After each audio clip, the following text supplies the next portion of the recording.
Hey guys, how you doing? Uncle Bob here once again with another video, and today is another episode. It is episode 16, I believe it is, of Horror Hangouts with Uncle Bob. Just looking back, I think it's 16, I can't remember.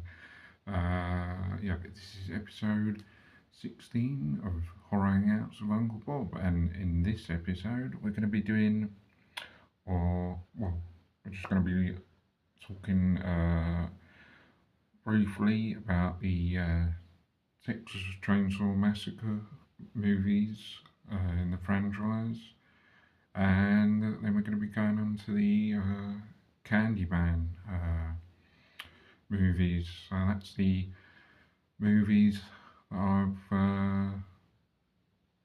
watching this past weekend: Texas Chainsaw Massacre and the Candyman franchise.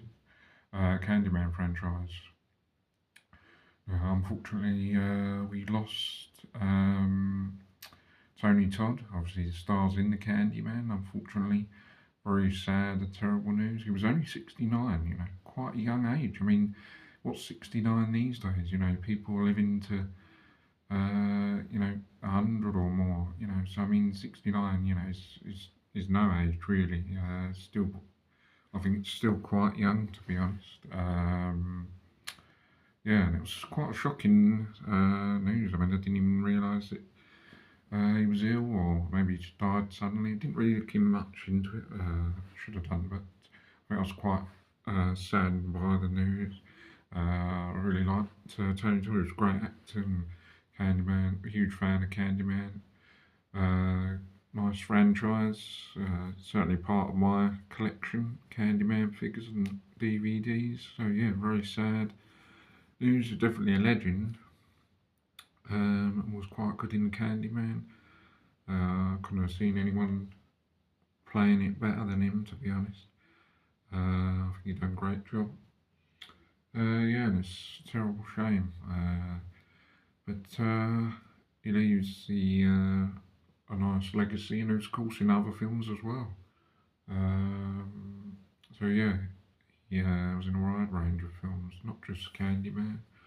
But yeah, let's look at the Texas Chainsaw Massacre franchise first. So yeah, so these are ones I'm watching over this past, well, from about Thursday to Sunday. I was watching these. So yeah. The first one, obviously probably the most iconic one. Well, it is the most iconic. It's the original from 1973, I think it was, and this copy is quite good. I've got this is the special edition one that I've got years ago. This is when I started.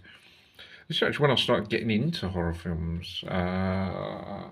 I think when I was about 18, 19. Well, I think I started like horror films slightly before then, but this was when I started collecting. So this is going back quite a lot of years. This is going back, ooh, about 19, 20 years ago. I think it was in maybe 2002 to 2004. That's when I sort of, that's when my collection of horror started with DVDs really, and everything else came up a long time after that. And DVDs, horror films, this was one of the first ones that I got. And yeah, I was just really starting getting into horror films. I started Texas Chainsaw Massacre, then Friday the 13th, then, just all the franchises. Yeah, so this was about 20 years ago when I picked this one up. And I hadn't seen it up until then, 20 years ago. And yeah, I thought it was really, really good and just pretty awesome, really. And I've seen it many times since, and it's just,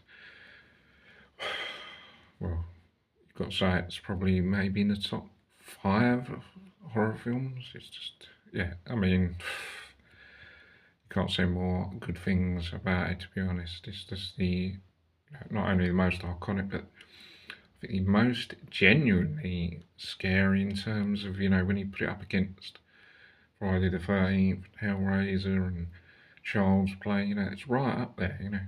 Probably say that this Halloween 78, maybe Child's Play 2, said Halloween, maybe Hellraiser the first.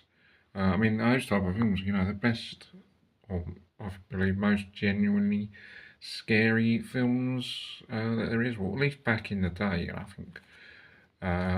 Maybe not as much now, but you know, I think back in the day, you know, this was pretty hardcore, you know, scary, genuinely scary, I think. But yeah, it's just most iconic with Leatherface, that distinctive look with his shirt and apron on, and you know, that distinctive mask, you know, that he cuts off of victims, and yeah, it's just fantastic. I mean, yeah, it's quite short actually, but you know, it doesn't mess around. It gets straight into it, and it's not long before it all starts off. And yeah, it's just fantastic, really. And this copy, special edition, it's packed with stuff. I didn't actually get that poster with this, funnily enough. What did I? Do you know what? It's 20 years ago. I can't even remember I got a poster with it. I don't think I did, you know, because I would definitely have had that up. You know, that'd go up on the wall if I had that. But yeah, this special edition's got loads of special features. There's documentaries, there's cast interviews, there's a booklet inside. Yeah, there's loads. Trailers, outtakes. There's deleted scenes, alternative footage, stills and lobbies and stuff. You get the sequel trailers to I think all the other Texas Chainsaws. It's awesome. It's a pretty awesome copy of Texas Chainsaw. And there's also a documentary that shows other films. It's like a documentary and it goes into all the horror films, and yeah, it's quite interesting. Yeah, and it's just awesome. And the cover is pretty awesome. And then the chainsaw there, yeah, it's fantastic. Okay, the second one, arguably the second one, I think it might be quite popular, but I don't think I think the second one's a bit of a joke, if I'm being honest. Don't get me wrong, I love the Texas Chainsaw Massacre, but with this, I mean, it's sort of, to be honest, I think the beginning is alright. And I think that's quite brutal and good actually. But to be honest, I think it lacks kills for one. You know, you've got the beginning, and then there's kill later on, and then there's no other kills apart from two that I can pick out, one from the beginning and then one later on. So there's not far too many kills. And Leatherface comes across as a bit of a joke and a laugh in this. It doesn't come across as hardcore and brutal as one, that's for sure. He's a bit more laughable, and he's actually a bit more likable in this. As I put it, he's sort of a bit more, you know, friendish. He's way different to, you know, he's an absolute monster in the first one, absolute beast. But in this, he's sort of borderline friendly, funny, not too seriously, and just sort of almost sometimes at stages like likable, which shouldn't be the case really. It should just be as brutal as possible.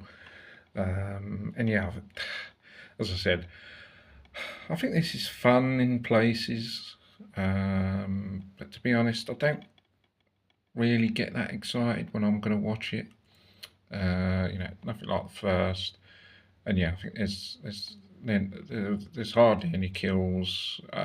Leatherface just comes across as a joke, and I think it's all round a bit of a joke, to be honest. But yeah, nowhere near as good as the first.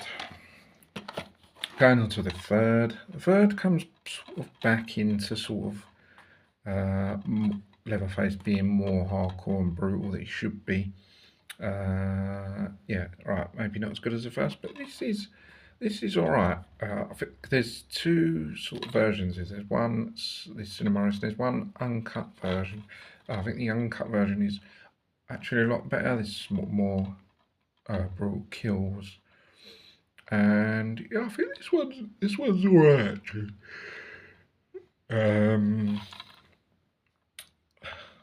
won't go to say it's fantastic, but it's all right. As I said, Leatherface looks a lot better. At least his mannerisms, he looks a lot more brutal. Uh, and yeah, I think this one. I think this one's all right actually. It's a bit iffy in some places when you're sort of waiting for something to happen. But then when it does, it's sort of, yeah, it's all right actually. I sort of think the uncut version is slightly better because it's got a few more brutal kills, and I think there's an alternative ending on this as well. It's quite good. And yeah, it's pretty good. Better than the second. And there's a few bonus extras on this DVD, third one. I think I remember this being, I said this was banned back in some stage and re-released because I remember seeing it in my local Blockbusters, and I thought, oh, why is that on display? You know, when it came out years ago, like 1993, I think it was, and then it was sort of like back on the shelves, and I was thinking, must have got banned and then re-released. But I don't know. Anyway, yeah, I mean, I saw it about must have been about 19, 20 years ago, pretty much the same as, you know, when I started, or not long been collecting horror DVDs. Yeah, but I think it's alright actually. It comes to the fourth. Now, the fourth one is. I think the fourth one is sort of focusing more on sort of the other family members and other characters rather than sort of Leatherface. He's in it, but it's sort of few and far between. It's sort of in scenes, but then it's others. So it doesn't really. He's not the sole terrorizer, I guess. Sort of focus on Matthew McConaughey's character and a couple of the others, and yeah, he's sort of in it, and then he has his own scenes, but then he sort of goes back to other characters. So this doesn't really focus on Leatherface. I mean, Three is, you know, mainly about Leatherface. I mean, the other characters are in it as well, but Leatherface is pretty much the main antagonist, whether Four just focuses on the other characters. I mean, it's all right. I mean, this is all right to watch. And I said there's a lot of other films, but this is all right to watch on a Friday night. It's one of those sort of feel-good horrors that sort of like, you know, particular scenes where they're going out, you know, they've been out to a night out and then they end up stuck in the woods. That's sort of like a feel-good Friday night film, I guess you could say, sort of. And as I said, Leatherface when he's in it, it's all right. The bits that he's in it, he's quite good, but then it sort of focuses on other characters, which is all right. But I prefer it when Leatherface is the centre of the you know, what's going on, because, you know, to me he's the guy that's you know, it mainly should be about. But you know, this focuses on, as I said, other characters, which, yeah, I can see what they've done in this. You know, 'cause it sort of type says a new generation, but I mean, it's all right actually. Matthew McConaughey's quite good in this actually, and it's all right. There's a few iffy times you think it's a bit ridiculous, but yeah, I just really like when Leatherface is involved in anything, just going around with a chainsaw, doing his thing. But it's all right. And yeah, that's the first. So that's the first four. films in the Texas Chainsaw Massacre movie franchise. So on the next episode, we're going to be doing the next four in the Texas Chainsaw franchise. So guys, hope you guys enjoy this video. Don't forget to join me on the next episode of Horror Hangouts of Uncle Bob. Take care, bye for now, see you soon, and don't forget to subscribe if you haven't already, and I'll see you on the next episode.